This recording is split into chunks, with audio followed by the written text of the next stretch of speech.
at this point, I'm not going to sit here and lie to you people. At this point, I am fed up with the people on social media that want to defend shit for the sake of defending shit just to gain some type of recognition, some type of fucking attention-seeking shit from WWE. These people on social media, they want to defend Raw every single week as if they are getting paid to do so. The people on social media that defend Monday Night Raw tonight, especially the fucking end of the show tonight, if you people, and I said this on Twitter, if you are happy that Big Show is being featured on WWE TV in 2020, you are the same people who want AEW out of business and the same people who enjoyed Lana and Lashley's wedding last week. If you are happy with this, I can't take you serious as a wrestling fan. Not sorry. Hashtag Raw. The second I tweeted that, I got over how many replies? I got over, let's see. I'm about to look at the tweet right now. I got over 27 replies, 14 retweets, and 40 likes already on that tweet. On this tweet. I just don't know how can this company get any fucking worse. Just when you think that this company cannot get any fucking worse when it comes to the superstars on the main roster, well, it's the Big Show. I had somebody argue with me about Big Show coming back, but then again you have Chris Jericho as world champion and Goldust in AEW. Let me say this right now. Goldust is more, well, not Goldust, Dustin Rhodes in AEW is more over right now than Big Show in one night. That is straight fact. That is straight fact. If you are supportive about the fact that the Big Show is back on World Wrestling Entertainment, there's no saving you at this point. There's none. None! I just don't know how to even put it like this in this way. I really don't. Outside of the first hour and 20 minutes of this show tonight, this show sucked. Coming in to Monday Night Raw, we had Lesnar in a segment, which we'll talk about later on in the review. Then we got the U.S. title match between Rey and Andrade, which was great. The ending had me scratching my head. And then we got the Raw tag team title match in a triple threat match between the Street Profits, the OC, and the Viking Raiders, which was great. The matchup in itself was great. The second the Raw tag team title match ended on 9:20 p.m., this show took the biggest cannonball in the history of cannonballs. I was going to say nosedive, but mostly everybody in the community was saying nosedives. This show took the biggest cannonball in a pool, and the water just went straight up and out of the fucking pool. This show bombed after 9:20 p.m. I'm not lying to you. I'm here thinking to myself, we got Brock's segment, the U.S. title match, and the Raw tag team title match right there and there. This was advertised from last week. Thinking to myself, okay, the first hour and 20 minutes of Monday Night Raw was pretty good. Pretty good. I was going to get ready to sit here and tell you guys that tonight's Monday Night Raw was decent. At best, decent. Not good, not great, not amazing. Decent. Until after the Raw tag team title match ended. Whose fault is that?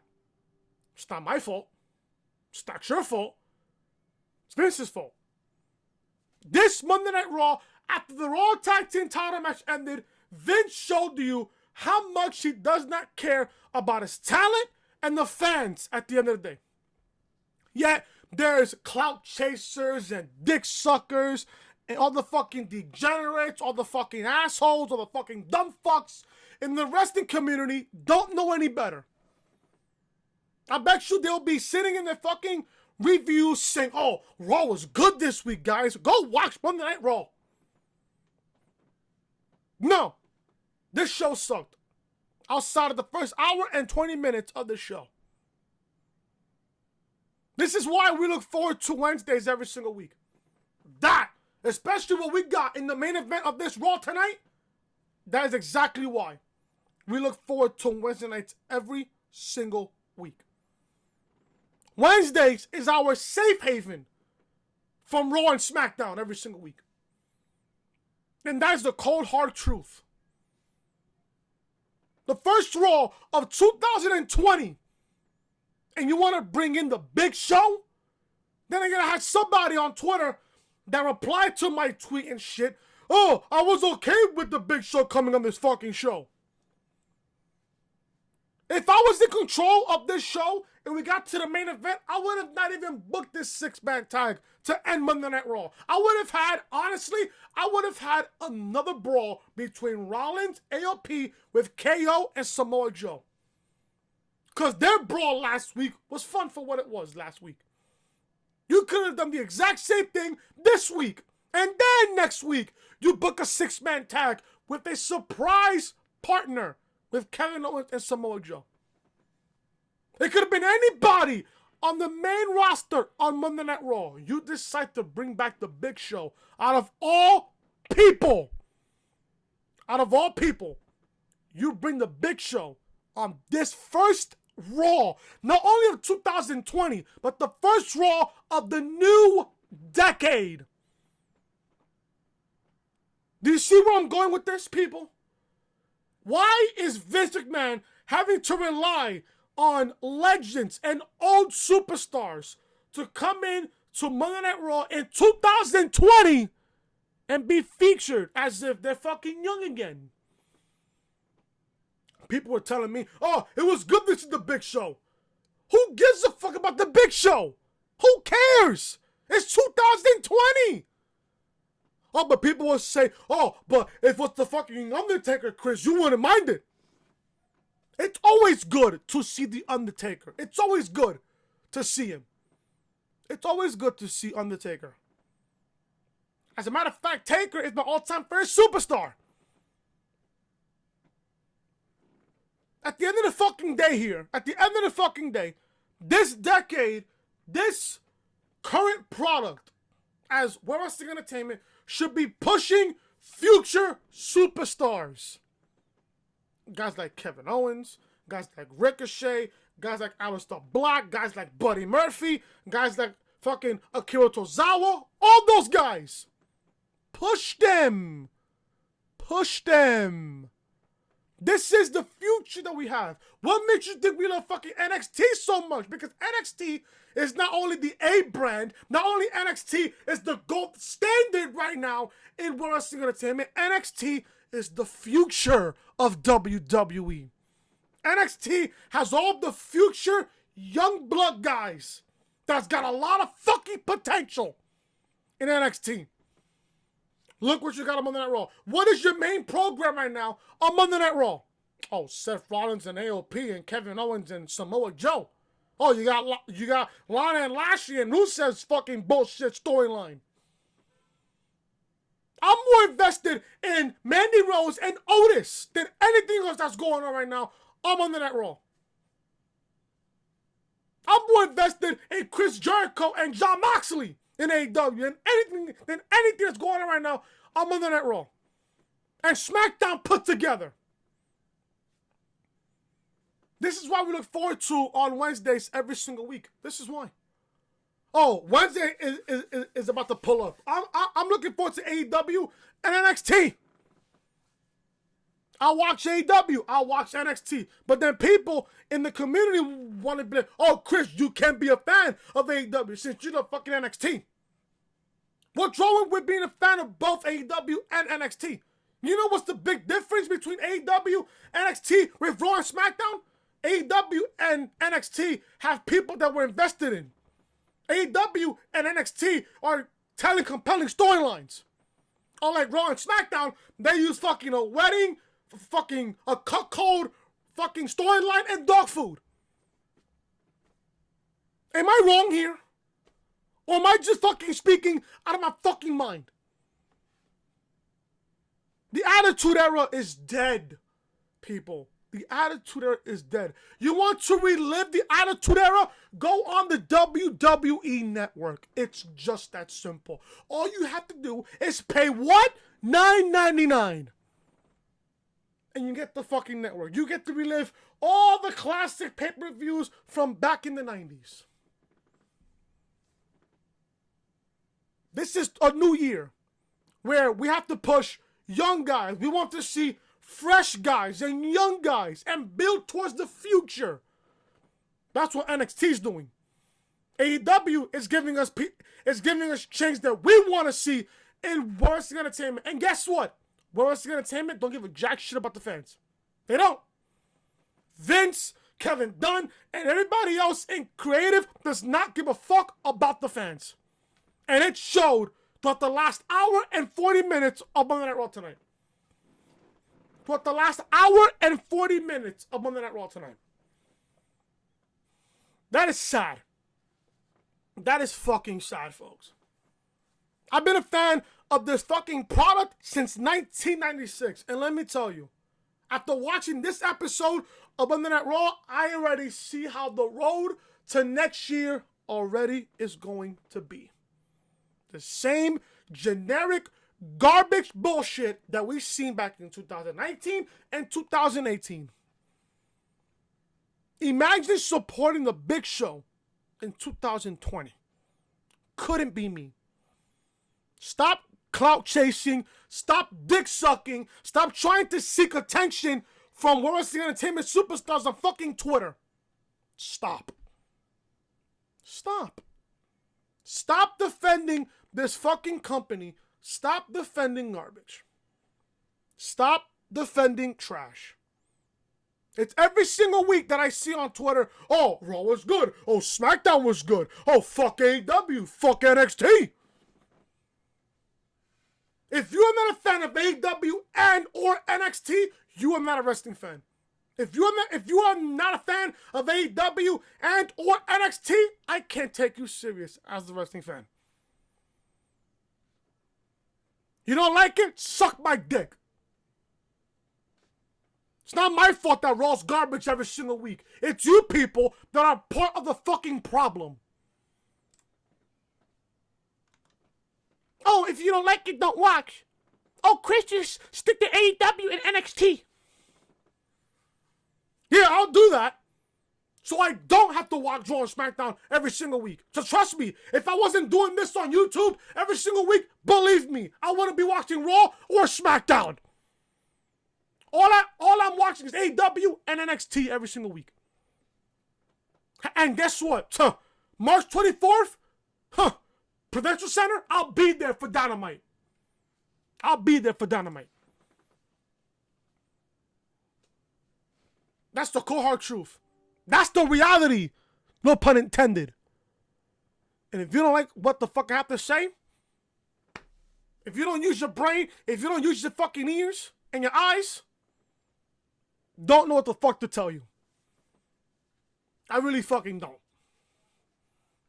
Monday Night Raw tonight, outside of Brock's segment, the US title, and the Raw Tag Team title match, this show took the biggest cannonball in the history of cannonballs. It's the truth. Would I advise you guys to go watch Raw? No. No. Outside of the first hour and 20 minutes, go watch that portion of fucking Monday Night Raw. With Brock's segment, the US title match, and the Raw Tag Team title match. That's all you need to watch on this show. That's it. Unless if you're a fucking Big Show fan, then fast forward straight to the main event of the show. My God, the nerve that people have of fucking defending shit just for the sake of defending shit is really mind-blowing. It really is. It really fucking is. All I want to see is the product improve. All I want to see is a good wrestling show.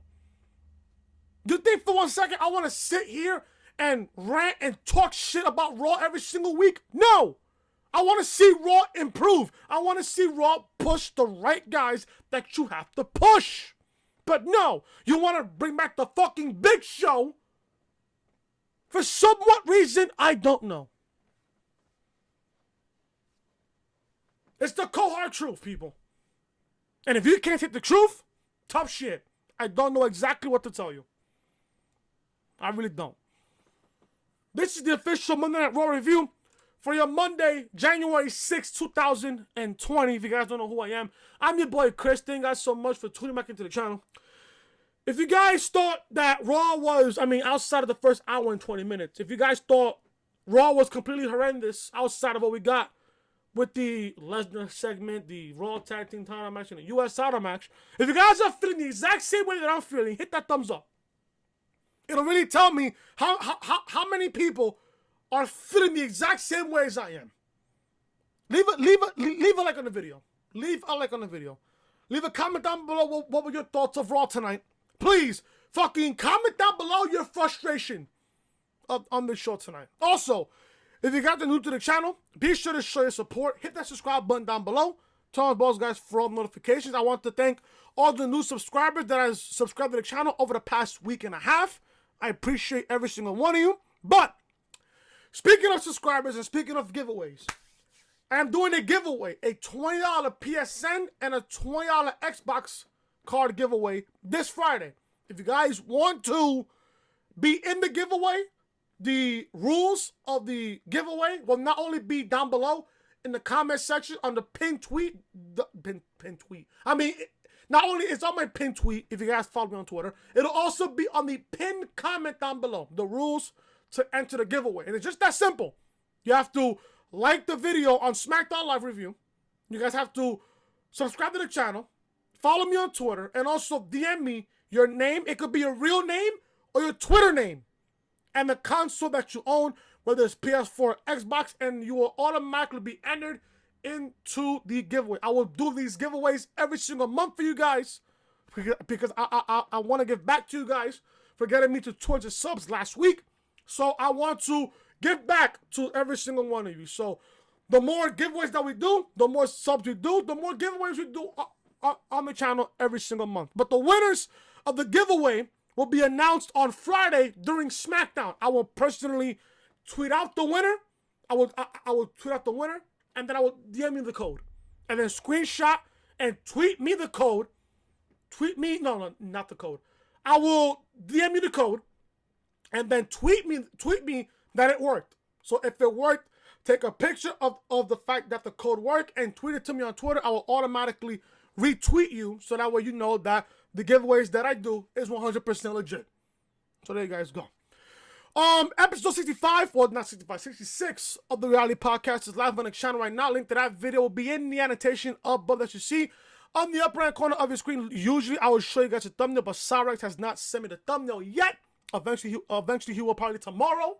Cyrex, if you're watching, bro, shout out to you. I know, New England lost, I know, but fuck the Titans, fuck everybody else. Fuck everybody else. Anyways, episode 66 of the Reality Podcast is live on the channel now. Link to that video will be in the annotation above that you see on the upper hand corner of your screen. Also, check out SmackDown review from this past Friday. The Usos return to save the big dog. Big Dig? No, big dog. Link to SmackDown review will be in the annotation above that you see on the upper hand corner of your screen. Also, check out Dynamite review from this past Wednesday and what I thought was an awesome show this past Wednesday. Link to Dynamite review will be in the annotation above that you see on the upper hand corner of your screen. Also, check out Monday Night Raw review for this past week, from last week. Lana and Lashley's wedding equals the worst segment, not only of 2018, not only the worst segment in Raw history, the worst segment in professional wrestling history. Link to Raw review from this past week will be in the annotation above that you see on the upper hand corner of your screen. This is the official home of the Reality Podcast, so make sure you guys are following me on social media. Instagram, at your boy Chris YT. Twitter, Chris from Long, and Snapchat, Chris was hating. Like I said, folks, Excuse me. If you guys are new to the channel, and if you guys are enjoying the content, be sure to show your support. Hit that subscribe button down below, Cannonballs, guys. For all notifications, let's review Monday Night Raw tonight from the Chesapeake Energy Arena in Oklahoma City, Oklahoma. Now, Raw kicked off, or Raw opens, with a look back at last week's mad wedding between Lana and Rusev. Well, Lana and Lashley. Rusev. And which ended in them being attacked by Rusev and Liv Morgan. Now, Raw last week was god-fucking awful. The wedding was the worst segment of 2018, the worst wedding in Raw history, and the worst segment in professional wrestling history. Can you believe there's people on social media to this day that defend Lana and Lashley's wedding? They do not know any better. They do not know any better. If you enjoyed the wedding last week, you have the same kinds of people that want AEW out of business. Oh, ratings matter! No, they don't. Ratings don't matter, folks. According to me, ratings don't matter. I don't care what ratings AEW and NXT pull, as long as you are getting pro wrestling, good pro wrestling, and great storylines in the end. That's all I care about. The ratings, I couldn't give a single shit about the ratings. So we go live to the arena, and the Beast Incarnate, the current WWE Champion Brock Lesnar, coming to the ring with his advocate, Paul Heyman. Now, it is good to see Brock Lesnar and shit. It's good to see Brock Lesnar. I don't know why people hate Brock Lesnar. I just don't know why. Brock is a notable name. Brock is a big name. And when Brock comes to the show, that means something is important that is about to go down. The fans boo, and Heyman says, a Happy New Year to you too, bitches. Listen, one thing about Paul Heyman that I love is that I can hear Paul Heyman talk for 3 hours. And I would say it's a good show. Fuck everything else right now. I would much rather have Brock Lesnar and Paul Heyman in the ring cut a 3-hour-long promo. And I wouldn't give a single fuck about the rest of the show. When Paul Heyman talks, you stop what the fuck you're doing and you listen to the man talk. That's it. It's that simple. He then introduced the two of them and says he wants to kick off the new decade by making history. Because that's what Brock Lesnar does. Heyman said that Brock is wondering who will challenge him at the Royal Rumble for the WWE title. That nobody is worthy of facing him. Not from Raw, SmackDown, or NXT. And I said this on Twitter. There's a reason why Paul Heyman is name-dropping NXT. There's a reason why. There's a reason why. The fans boo, and Heyman tells them they aren't allowed to. Heyman says they can't boo when Brock Lesnar is about to do something unprecedented, something that will legitimately be a first time ever. Heyman said that Lesnar makes history wherever he goes. Paul asked the fans if they want to see a dream match. He says Brock Lesnar will be entering the Royal Rumble match and entering at number 1. I questioned this in the beginning. I'm not going to lie to you. In the beginning, when Paul Heyman made this announcement, I told myself, this can't be good. And I'll tell you why in just a second. And that means Brock will face Roman Reigns, Seth Rollins, and whoever else enters the match at number 2. And Brock Lesnar will be the last man standing, and that's not a prediction, folks. That is a spoiler. I spoke to people in the community. Spoke to TM, spoke to Storms, spoke to JV about their thoughts and their opinions about Brock Lesnar entering the Royal Rumble as the WWE Champion. I understand why people are pissed off about it. I've seen people on Twitter, oh, I'm pissed off. Why is Brock Lesnar entering the Rumble when he's the current WWE Champion? Folks, you need to understand, there's nobody on Monday Night Raw right now, as of right now, this second. There's nobody on Raw right now that's even not only legit to face Brock Lesnar, not worthy enough to face Brock Lesnar at the Royal Rumble for the WWE Championship. There's nobody on Raw right now that can face Brock Lesnar. They rather save that potential Raw opponent for WrestleMania. Now people are asking, oh, what if Brock Lesnar wins the Royal Rumble? Simple. If Brock, let's say for example, Brock wins the Rumble. You can create a number one contenders elimination chamber match in March to determine who faces Brock at WrestleMania for the WWE title. It's just that simple. Now, do I see Brock Lesnar winning the Rumble? No. Brock is the WWE champion. Why is Brock Lesnar winning the Rumble? So people who is pissed off about Brock Lesnar in the Rumble, don't worry about it. Brock is not winning the Rumble.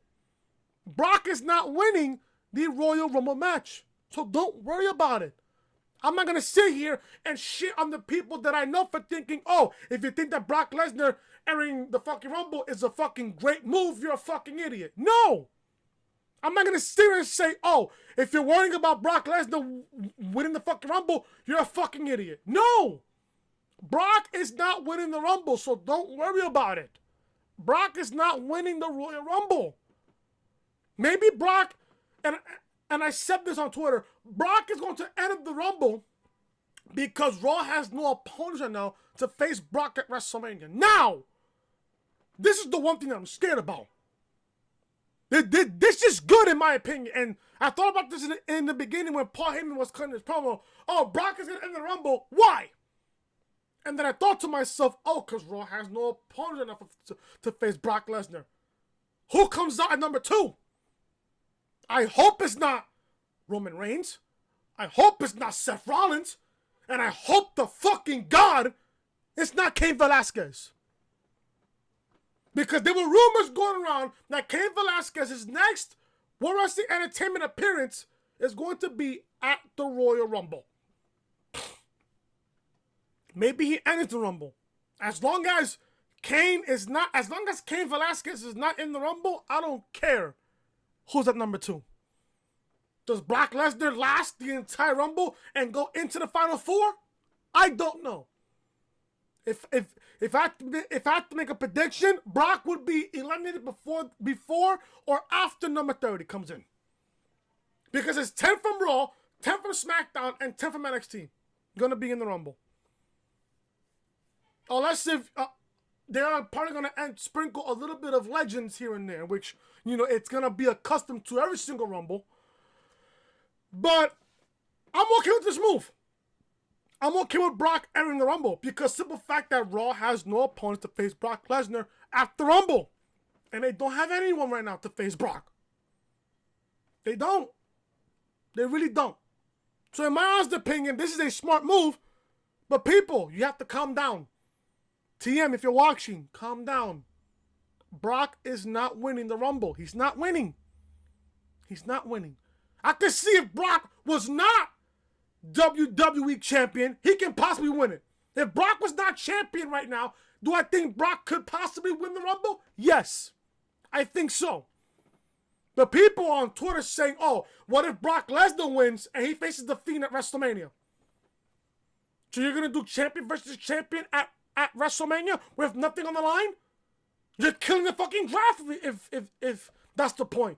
If you're gonna have Brock Lesnar win the Rumble and have him face The Fiend at WrestleMania, you're killing the entire aspect of the fucking draft right there. You're gonna have Brock Lesnar as a Raw World Champion versus Bray Wyatt The Fiend as a SmackDown World Champion. People, calm down. Take a chill pill. Relax. Take a shot of whiskey or a shot of Henny or a shot of fucking Grey Goose. Relax. Brock is not winning the Royal Rumble. He's not winning. So don't worry about it. The only reason why Brock is there is to enhance the Royal Rumble. That's why Brock is there for. Brock is at the Rumble just to enhance it. Just to enhance it. That's it. That's all Brock's there for. So if you people are there wondering and thinking, oh, is Brock going to win the Rumble? No. No, he's not. So Heyman says that's not a prediction, that's a spoiler. I'm telling you, I love hearing Paul Heyman talk. I really do. Love this segment, though, to kick off Raw. Really good segment to kick off Raw. Really good. Really good. I loved it. Sarah Schreiber is backstage with Rey Mysterio. She asks how much the match against Andrade means tonight. Rey says it means everything because at this point in his career, he only has days left, not years. Yeah, Rey has days left on his contract, so he doesn't go and re-sign with the company. I think before WrestleMania, I think Rey's gone. I don't know when Rey's contract ends, but I know it's expiring before WrestleMania. That's what I know for sure.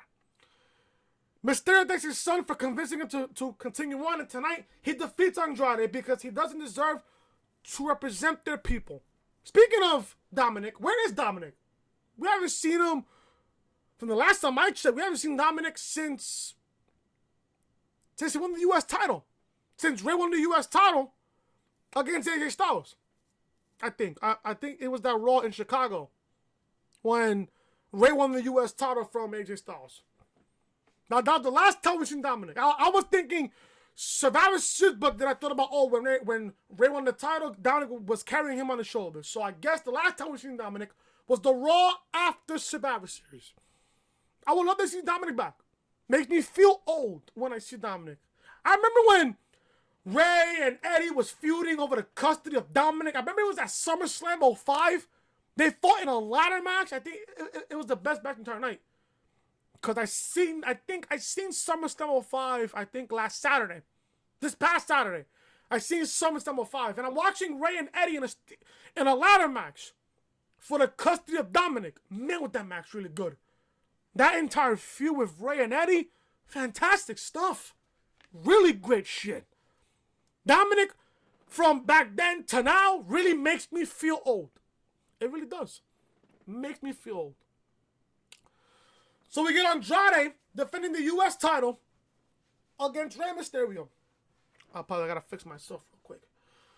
So we got Andrade defending the U.S. title against Rey Mysterio. Now, as you guys know, Andrade won the U.S. title at a house show at Madison Square Garden a couple weeks ago, which I was thinking about going, but last minute, I didn't want to go last minute because I didn't want to deal with the people traffic and shit on Penn Station, the trains and everything. I didn't want to deal with it. I'm not gonna lie to you, this match was good. The match was great, actually. The match was actually pretty good. Not gonna lie to you.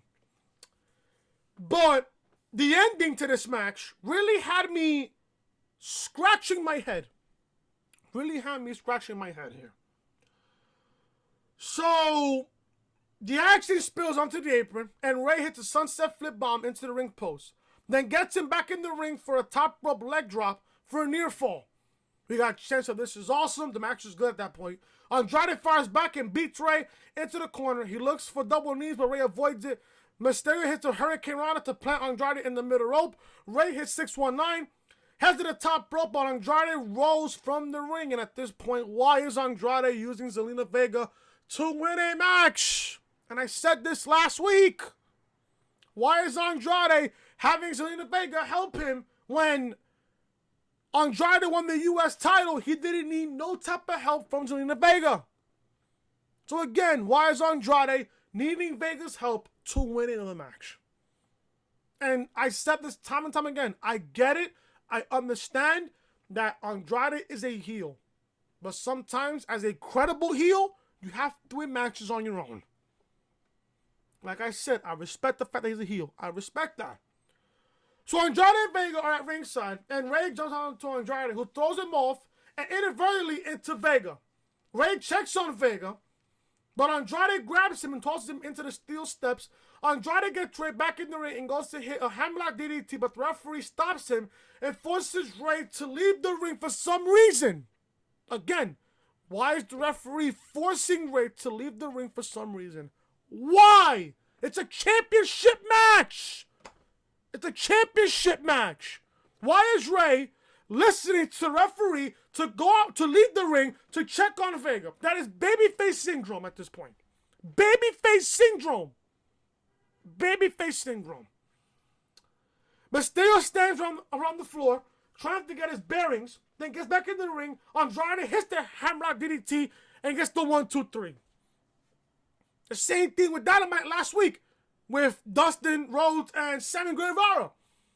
Fucking the referee stops Dustin from doing Shattered Dreams. The referee stops him, which basically costing the fucking matchup. The same thing happened here. The referee tells Rey to leave the ring to check on Vega. Rey comes back into the ring. He gets hit with the hammerlock DDT, gets pinned, loses the matchup. Why is the referee telling Rey to leave the ring to check on Vega when Vega's a heel? Vega's a fucking heel. If I'm Rey, I'm like, yo, fuck this bitch. Fuck this chick. I'm gonna go try and win the US title. Why are you telling me to go out of the ring and check on Vega? It's a championship match. It's a championship match. I don't get it here. I don't fucking get it. Don't get me wrong, the match was great. Don't get me wrong. The matchup was great. In my opinion, that was the match of the night there. In my opinion, until the ending. Which really made me scratch my head. As soon as the match is over, Andrade grabs his belt, then rips Rey's mask off and takes it out to Vega as a peace offering. My guess is that the referee worried that Rey was concussed after the shot into the steps, hence the awkward ending. I don't know. Was Rey concussed? I don't know. Didn't look like to me after, when Andrade got the interview backstage, didn't really look like it. The matchup was great though, not gonna lie. The match was great. It's just that the ending really had me scratching my head. Really had me scratching my head. Charlie Caruso interviews Kevin Owens and Samoa Joe backstage. She asks what they think of Seth Rollins' comment that they're out of themselves, not a team. Owens says it's no secret that neither of them play well with others, but they know when they need backup. Joe challenges AOP and Rollins to a match tonight and says he has a number 3 to help them out. And I wonder who the fuck that could be. I wonder. Rollins walking backstage with AOP. Charlie Caruso approaches and tells them about the challenge laid before them. Seth says he seeks challenges every day of his life. And his big challenge right now is to take Raw to the next level. You're calling yourself the Monday Night Messiah. Seth Rollins calls himself the Monday Night Messiah. How about a Monday Night Clown, if you ask me? He didn't ask to be the chosen one. The WWE Universe chose him. No, he didn't. We didn't choose you to do anything. Us people, we didn't tell you to do jack shit. You want me to turn you up because we told you to. It's not our fault. At the end. Not our fault at the end. Not our fault at the end. He has sacrificed everything to be the Messiah of Monday nights. Yeah, sure, Rollins. Yeah. And, my Ben has become the fucking Monday Night Messiah when I'm fucking watching Monday Night Raw and it fucking sucks. I fall asleep. Seth says nobody stands by Kevin Owens or Samoa Joe while they are a united front. Whoop-de-fucking-do. Whoop-de-do. Who cares about Seth Rollins? Who gives a fuck? Who cares? Imagine being a Seth Rollins fan right now in 2020. Couldn't be me. Just imagine. Then we got the triple threat Raw Tag Team title match between the Viking Raiders, the OC, and the Street Profits. This match is good. This match is great. I love this matchup. This match is really, really good. The one person that really stood out to me in this matchup was Montez Ford. Montez Ford, the god. He is fucking amazing in the ring.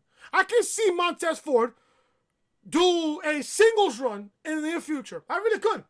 I really could. If there's one person right now in this entire so-called tag team division that I can see do a successful singles run, there's 2 people. Montez Ford and Big E. I'm not gonna lie, I see Big E also being successful as a singles competitor. I really can. Especially when he was in fucking NXT. He was great in NXT. And last time I checked, Big E is a former NXT champion. I'm not sure if you guys remember that. Big E is a former NXT champion. Look it up. Look it up. Being serious. Look it up. Look it up. Look it up. This match is great. This match was good for what it was. I love this matchup. My leg is fucking itching me. I apologize here. Eric comes in hot against Gallows, puncturing him and hitting a T-bone suplex. Dawkins runs in and hits a T-bone as well. Anderson returns and he gets kneed in the face. Eric tags Ivar as they squash Anderson with some double team moves. Then Eric tosses Ivar into Gallows in the corner. Ford tags in and gets hit with the Viking experience, or should I say Thor's hammer, but the OC break it up. Eric and Ivar clear the ring. They hit suicide dives, but Eric gets caught by Gallows and gets thrown over the barricade. So we go to commercial break from there. Back live, and Gallows is beating Eric against the ropes. Anderson tags in and takes a headlock. Eric fights his feet and knocks Gallows from the apron, rolls under Anderson and tags Ivar. The big man comes in like a steamroller, hits a sidewalk slam and a splash, followed by a seated senton and a clothesline into the coming Gallows. Ivar runs for a Bronco Buster, but nobody's home. Eric and Dawkins tag in, with the latter dropping the former and then belly suplexing Ivar. I'm getting a whole bunch of tweets from that fucking tweet that I read you guys earlier. Dawkins bulldogs Eric and tags Ford. Dawkins hits a spine buster to Eric. Then Ford hits a frog splash, but Carl Anderson, blind tagged in. He throws Ford and Dawkins from the ring. Pins Eric, but Ivar breaks it up. Action erupts all over the match, with Ford diving over the ropes onto everyone but the Raiders and Anderson. Eric hits a powerbomb to Anderson, tags Ivar, who hits a top rope splash and gets covered 1, 2, 3. The Viking Raiders successfully defend the Raw Tag Team titles. Match was great. Match was good. I love the flow of the match. The match was really, really good. My opinion. The OC, and I'm telling you, man, this fucking itch is fucking killing me. I apologize. The OC, after them calling themselves the best tag team in the world, they shouldn't be calling themselves the best tag team in the world. After losing to the Viking Experience, you got pinned again by the Viking Raiders. Stop calling yourself the best tag team in the world. The Street Profits should be used more on Raw. They should be using more tag teams in the tag team division for Monday Night Raw. They really should. I'm telling you, they really, really should. They really got to build the tag team division for Raw and SmackDown. Because, listen, AEW's tag team division is looking really, really good. NXT's tag team division, a little weak, in my opinion. The strongest thing about AEW right now is their tag team division. They're really, really good. The weakest thing about NXT is their tag team division. They don't have that much tag teams in NXT. They really don't. You really got to start using tag teams on Raw and SmackDown. Right now, the Raw tag team division is the OC, the Viking Raiders, and the Street Profits. That's all you got for Raw. And look who you got for fucking SmackDown. You got the New Day, now you got the Usos back, and now you got Heavy Machinery. That's all you have right now on Raw and SmackDown. Build more tag teams. I don't really consider Mustafa Ali and Chad Gable as a fucking tag team. I don't. But this is good for what it was. The Viking Raiders successfully defend the Raw Tag Team titles. Charlie Caruso interviews Samoa Joe backstage and asks him who his third partner is for tonight. Joe says he's sure the fans, and Seth Rollins are desperate to know who it is. But Kevin Owens approaches and says he too would like to know. Joe asks if he could be enough to show him, and KO says yes. They walk off and Charlie follows them. So we come out for commercial break. We return to see Joe, Owens, and Charlie walking backstage. Joe tells Owens to go into the room to see who it is, but prevents Caruso to walking in the room. Owens looks inside, then comes out laughing. He says they're definitely good, but Seth and AOP are not. I wonder who could that be. I wonder.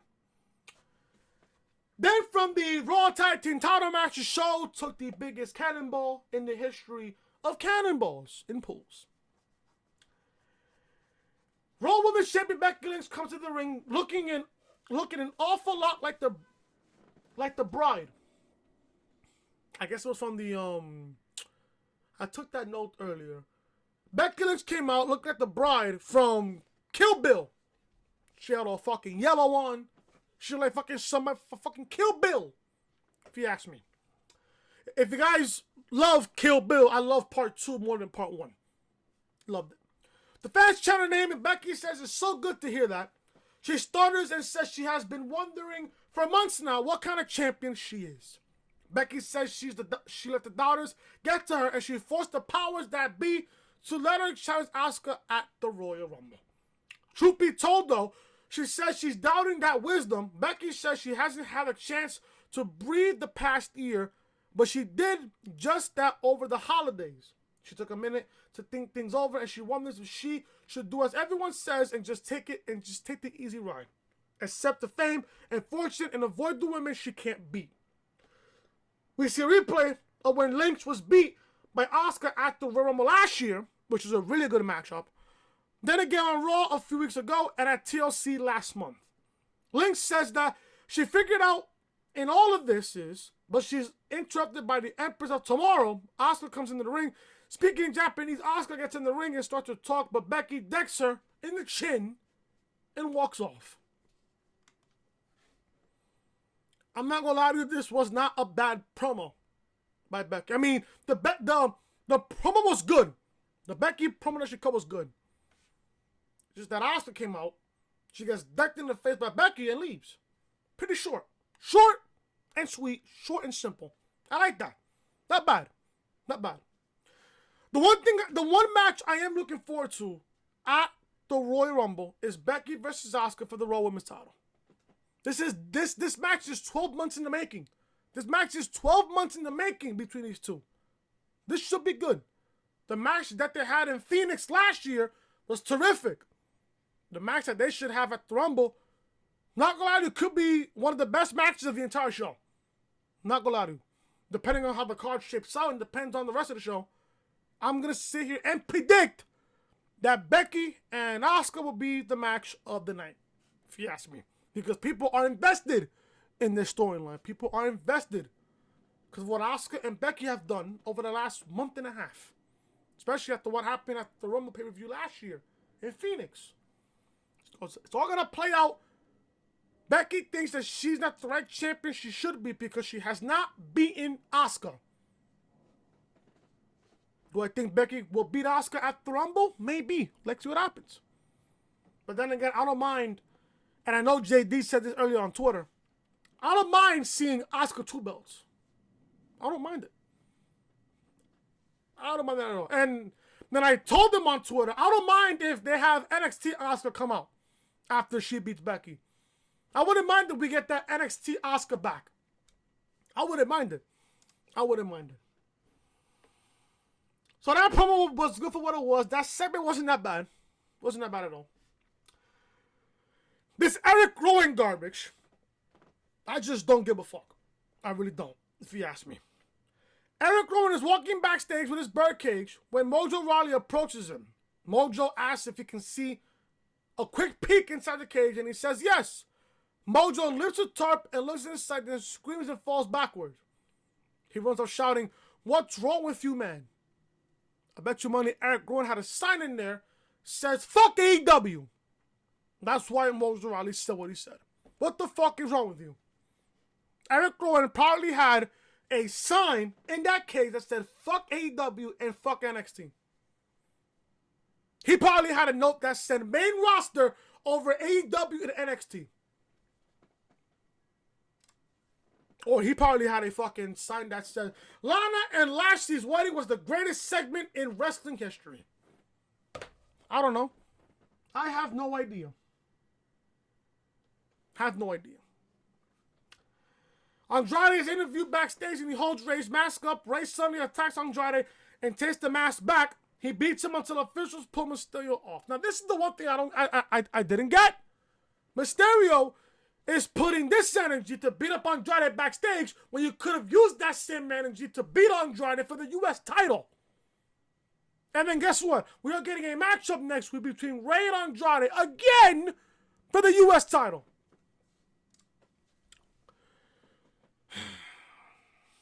I just don't know. At this point, I have no idea at this point. No idea. No idea.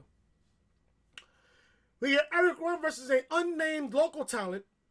If you want to go take a piss, if you want to go use the bathroom, if you want to go get some fucking dinner or watch Monday Night Raw, you missed the match. Eric Rowan with the Iron Claw chokeslam on this unnamed local talent. Moving on. Moving on with the show. After the match, Rowan drags the kid out of the ring, forces him to look in the cage. The kid screams like crazy and runs to the back, holding his face with a little bit of red substance in his face. Don't care. Don't care. AJ Styles went to the ring for a match. We see the replay of last week when Randy Orton faked an injury to attack Styles. They will go face to face next week. I guarantee you that match will main event Monday Night Raw next week. Guarantee you. Guarantee that match either main event Raw or be in the middle of the show in the second hour of the show. Guarantee you. We get AJ Styles versus Akira Tozawa. This match is short. Storm says, oh, this match is going to be great. This match lasted 2 minutes. Actually, 3 minutes. This match lasted 3 minutes. The match is underway and Styles gets put in the apron early. He knocks Tozawa back and connects with a phenomenal forearm. AJ goes for the pin but stops himself. AJ slips Tozawa and thinks about the Styles clash but stops himself and instead hits Randy Orton's dripping DDT. Styles then drops to the mat, pounds like the Viper, hits the RKO for the win. Leave a comment down below. Who delivers the better RKO? Orton or Styles? Let me know. Let me know down below in the comment section. AJ wins. I mean, what did you expect? AJ Styles against Akira Tozawa. What did you expect? What did you expect? Was this match going to be a 10, 15-minute classic? No, it's Monday Night Raw, where they kill talent. People, do you know this is Monday Night Raw, where they kill and bury talent, and they don't use talent out there? If you people don't know that by now, there's something wrong with you. Something wrong with you. It's time for another recap of the wedding last week, and I tweeted, can I get some NyQuil and a nice fluffy pillow? Why do I have to watch highlights from Raw last week and the fucking wedding? There's people to this day that still defend this wedding. Can you believe that? Can you fucking believe that? Which ends in tears and violence. Good. Well, the violent part, good. But the tears, who gives a fuck? Lashley and Lana come to the ring, hand in hand, wearing fancy clothes. The wedding official from last week is in the ring, waiting for them. The fact that people said that the wedding official looked like fucking Bill Belichick just had me fucking laughing. The fans chant for Rusev, but Lana tells them to be quiet. Lana said that for everyone who didn't want them to get married last week, that's too damn bad. Lashley says something, and they bicker for a moment, then Lana says they're going to get married right now. And I'm thinking to myself, can I just fucking have some NyQuil, some fresh lime tea, and a fucking nice fluffy pillow and a blanket so I can fall asleep? At this point. What you guys want me to say here that I haven't already said? The officiate says they heard enough objections. No, we didn't. No, they're not. So he gets right to the point and pronounces them husband and wife. Lashley gives Lana a peck on the lips. Then she snatches the mic from the officiate. Lana says she's supposed to feel so happy, but she doesn't. She's extremely sad, but it has nothing to do with her or Bobby. She points to the finger at the fans and holds her ring finger up at them. She said they're all pathetic and should be honored to be near her. I'd rather be honored to be near by fucking Jennifer Lopez or fucking Toni Storm or by Sasha Banks or by Bayley than be in front of Lana. Just saying the truth. Lana starts ranting about the fans and their ex-lovers. Lashley says the worst of all, is her sorry excuse for an ex-husband, Rusev. And oh my god, here we go. When will this end, God? When will this end? He ruined the happiest day of their lives to hide the fact that he wasn't man enough to keep his own wife. So, let me get this straight. Lashley says he ruined the happiest day of their lives to hide the fact that he wasn't man enough to keep his own wife. Didn't you TYB Rusev last time I checked? Didn't you take his chick? So why is Lashley saying that he wasn't man enough to keep his wife when you took his wife from him? Didn't make any sense in my opinion. Didn't make any sense. Rusev appears on the Titantron with a fake beach backdrop behind him. Rusev is wearing a Hawaiian shirt and sunglasses. I wish I was wearing those, but I'm not watching Raw. He congratulates them, but says he seemed less happy than everyone in the arena. He's not lying there. He says he got them something to cheer them up, and it's a wedding album. All the photos of the disastrous wedding from last week. The fans chant for Rusev. Lana screams that she hates him, and everyone in the arena Lashley tells her to shut up, and Lana stares at him, and I'm thinking to myself, really? You told Lana to shut up? Okay, I guess, whatever. Lashley says Rusev used to be a man, but if he has any balls left, he show up next week so that he can rip them off and shove them down his throat. Rusev shouts, no, that's not going to happen. Next week will be the return of the Bulgarian Brute. He will do unspeakable things and brutalize his body. If there's anything left, it's all Lana's.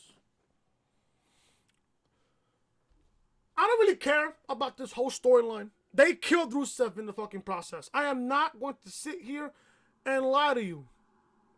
They killed Rusev to the point where I don't care anymore about Rusev. I don't give a shit.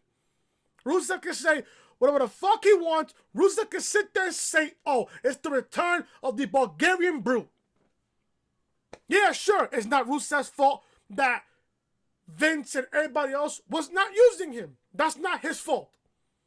But because of the fact that Rusev has not re-signed yet with the company, and after this fucking storyline, I do not expect him to. I do not expect him to. This is the current product that we have right now in 2020. Oh, if you're not re-signed with us, we'll just fuck you over, and then when you re-sign with us, we'll fuck you over even more.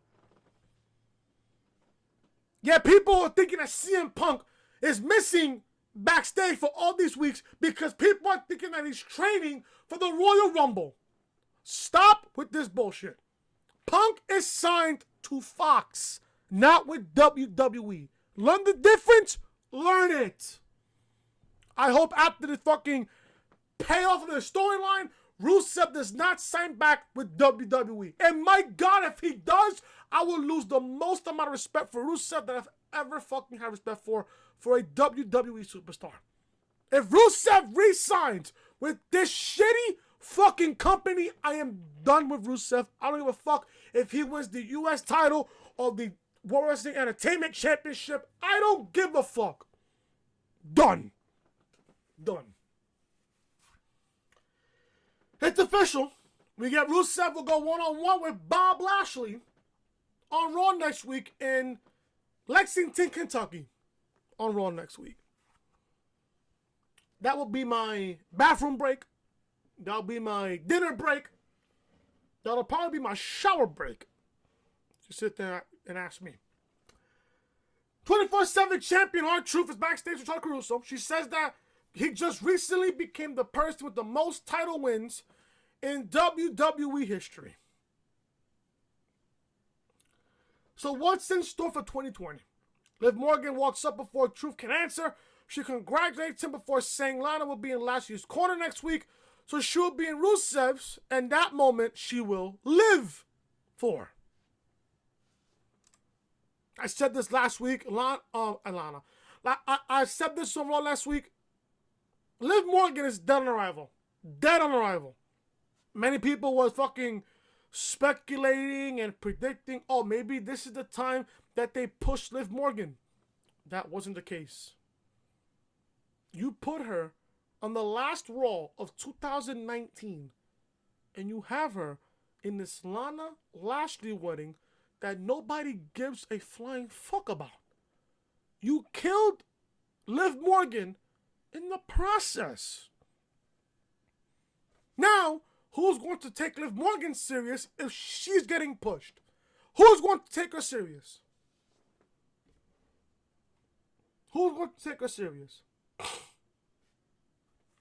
Charlotte Flair comes to the ring for a match against Sarah Logan. Sarah Logan looks fantastic. I would just sit there and be honest with you. Sarah Logan looks fucking fantastic. Will they push her? No, I doubt it. However, before the match begins, Logan attacks Charlotte and tosses her shoulder first into the ring post. Logan chases Charlotte out of the ring and delivers a running knee, followed by some ground and pound. Charlotte turns the tables and rams Sarah into the barricade. The action spills into the crowd, but then Charlotte sends it back to ringside. Logan slams Flair into the LED apron and beats her down. Logan gets into the ring and lifts Charlotte's robe and whips it off the mat a few times before standing on it, wiping her feet. Logan throws the robe at Charlotte and gets out of the ring, only for Flair to spear her. Why would you even get out of the ring at that point? Don't get it. Charlotte tosses her into the barricade and beats her around ringside. Logan slams Flair into the ring post, but Flair fires back with a big boot. Flair puts a robe on and leaves. So we were supposed to get a one-on-one match between Charlotte Flair and Sarah Logan. The match never happened good. I do not want to see Sarah Logan get fucking squashed by Charlotte Flair. Will Charlotte win the Women's Rumble? No. No. We see Drew McIntyre backstage, heading to ringside for a match after the break against No Way Jose. We get Drew McIntyre versus No Way Jose. This match was short and sweet and quick. Drew wins, future shot DDT, followed by a Claymore kick for the victory. After the fact that he hit a Alabama slam on a member of the conga line before chopping his chest and hitting an inverted Alabama slam on the apron. McIntyre gets back in the ring. Jose attacks him. Drew misses a splash and gets rolled up for 1 count. McIntyre hits a future shot DDT, which I love so much, followed by a Claymore kick, which is fucking devastating, and gets the victory. Drew wins. After the match, Drew throws Jose out of the ring and onto the conga line. Drew grabs the mic and asks the fans if they dare him to do another Claymore kick, and they cheered.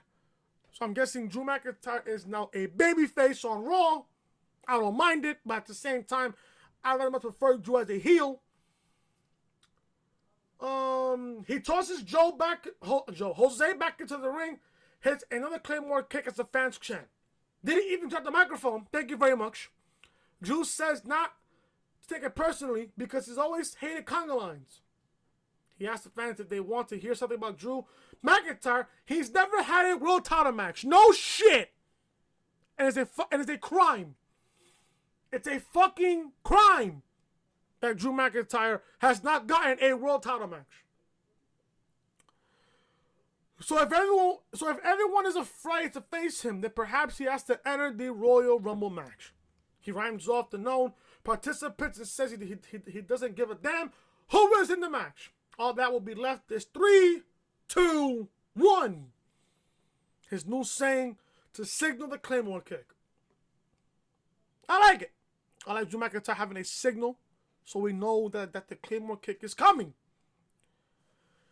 But at the same time, I'd rather prefer Drew as a heel. I'd rather much prefer Drew as a heel.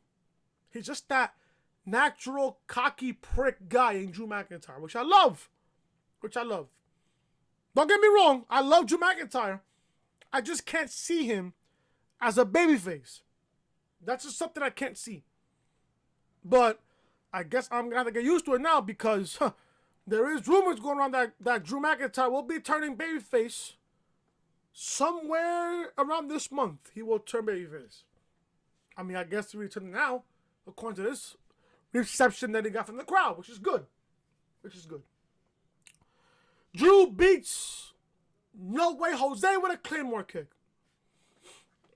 We get Aleister Black versus Shelton Benjamin. This match wasn't that bad. It was alright for what it was. Aleister Black wins with a black mass. Once the match ends, Black sits Indian style in the ring, but Buddy Murphy appears and attacks him. Murphy slams Black into the ring post, then into the barricade. Buddy runs Black into a chair in the timekeeper's area, then hits a switch knee to the jaw. Murphy places a chair under Black's jaw, delivers a knee. Murphy sits on the barricade, Indian style, and watches the referees tender Aleister. There you go. Now, they did confirm this match as well. We're getting Aleister Black versus Buddy Murphy again next week on Raw. Can I ask why? Black has already beaten Murphy not once, but twice. Why is Black competing against Buddy Murphy again? Matter of fact, I'm going to say this why. Because the first two matches that Black and Murphy had was so good, the company had no choice but to push this match again for a third time. And guess who will win this match again?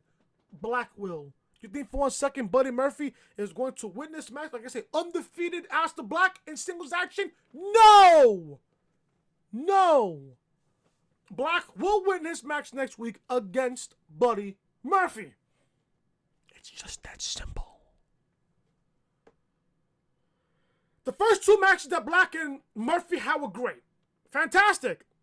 I think the match on the Raw after TLC was, I think they fought a week after TLC, I think. Because I know for a fact they fought at TLC. Then they fought again, I think the next week after TLC. They fought again. They fought, I think, for like close to 20 minutes. Black wins on a fucking fantastic matchup. Now you're gonna put them in the ring again next week. I don't get it. With nothing on the line, I don't know. I really don't get it. Seth Rollins comes to the ring with Akam and Razor. The one thing that I did not like. Oh yeah, and by the way, I forgot to mention it. After Styles' match, I think a fan ran into the ring.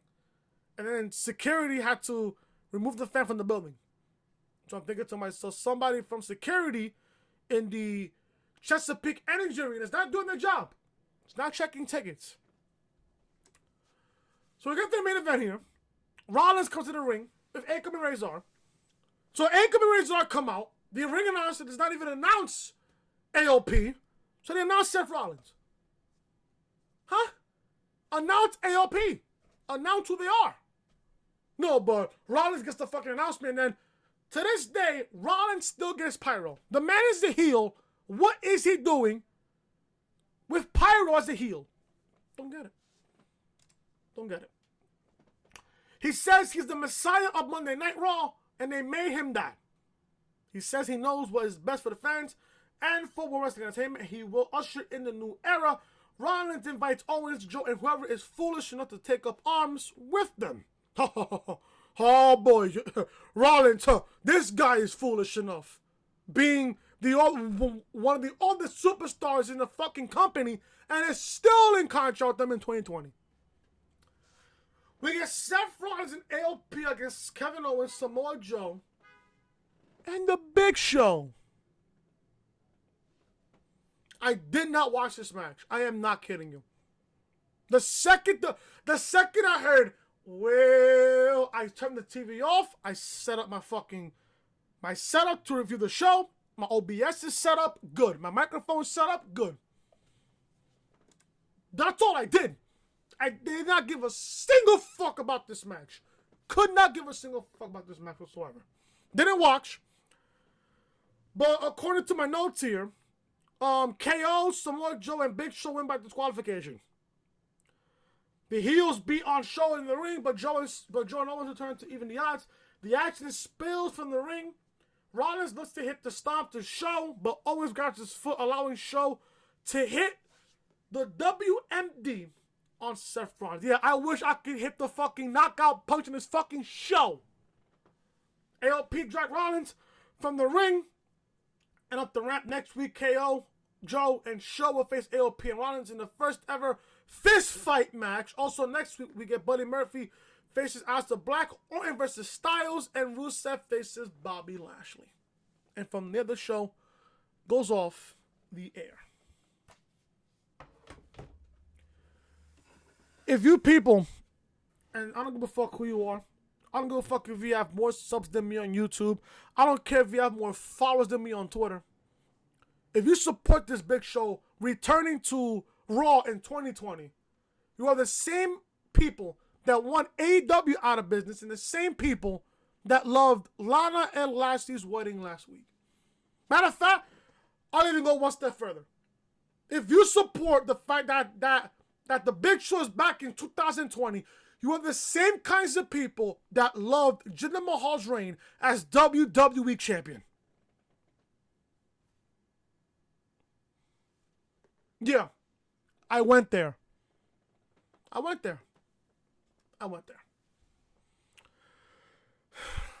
Outside of the first hour and 20 minutes of Monday Night Raw, this show is terrible. This show took the biggest cannonball in the history of cannonballs. And yet there's people on social media that want to defend garbage for the sake of defending garbage. Please stop. You're making yourself look more stupid as a wrestling fan than you already are. Stop defending mediocre garbage every single week. It's not going to get you clout. It's not going to get you recognized by a WWE superstar on Twitter. It's not going to get you no follows from a WWE superstar. That's the truth. And that's the reality of things. Stop clout chasing. Stop sucking dick. Stop fucking defending garbage every single week and think you are getting paid for this shit when you're not. Please stop. This is the first Raw of 2020. We want to see new stars. We want to see the future of this company. The longer Vince is in charge, the more of a burial this company will suffer. And for the fact that the Big Show is back really does tell me the fact that people are supporting and defending this shit really does tell me a lot about you as a wrestling fan. You don't know any better. You really don't. You don't know any better. If you can't take the truth, if you can't take the heat, get the fuck out of social media. It's just that simple. And that, folks, is the reality of things right here on Monday Night Raw Review. Thank you guys so much for watching. If you guys enjoyed Raw Review, hit that thumbs up. Leave a comment down below what you guys thought of Raw tonight. Please, folks, leave your frustration in the comment section. And also, if you guys are new to the channel, be sure to show your support. Hit that subscribe button down below. Turn on bells, guys, for all notifications. Episode 66 of the Reality Podcast is live on the channel right now. Link to that video will be in the annotation above, as you see on the upper hand corner of your screen. I don't have the thumbs up because Cyrus hasn't sent it to me yet, but I know he will. What else I have? Friday Night SmackDown review. It's live on the channel right now, as well as AEW Dynamite review, and as well as Raw from last week. Link to all these videos will be in the annotation above, as you see on the upper hand corner of your screen. This is the official home of the Reality Podcast, so make sure you guys are following me on social media. Instagram at your boy Chris YT. Twitter, Chris from Rowan, and Snapchat, Chris was hitting. And like I said, folks, if you guys are enjoying the content, be sure to show your support. Hit that subscribe button down below. Turn on those guys for all notifications. If you guys want to be entered in the $20 Xbox and $20 PSN giveaway, the rules of the giveaway will be down below in the comment section down below. It's also on my pinned tweet. If you guys follow me on Twitter, it's on my pinned tweet. If you guys want to, the rules will be down below in the comment section on the very first comment, on the pinned comment down below. You guys gotta like the SmackDown review from this past Friday. Follow me on Twitter, subscribe to the YouTube channel, and also DM me your name. It could be a Twitter name or your real name and the console that you have, whether it's PS4 or Xbox, and you will automatically be entered into the giveaway. The winners of that giveaway will be announced on Friday during SmackDown review on Friday. So there you guys go from there. By the way, before I go, I want to make mention here, tomorrow, which is Tuesday, I did a poll on Twitter if you guys want to see my setup. If you guys want to see my setup, my YouTube, my gaming setup, if you guys want to see it tomorrow, also leave a comment down below. If you guys want to see that, I did a poll on Twitter. Most of you guys, almost as a matter of fact, all you guys want to see that video of me posting my gaming setup, my YouTube setup, my literally my entire setup on how I do things here on YouTube and my gaming shit as well. You guys will get that video tomorrow on Tuesday. Thank you guys for watching. I am Chris. If you like, comment, subscribe, share the video, all over social media. I'll see you guys tomorrow for the video game, for the gaming YouTube setup video that I'll post for you guys on the channel tomorrow. Thank you guys so much for watching. I am Chris. Talk to you guys later.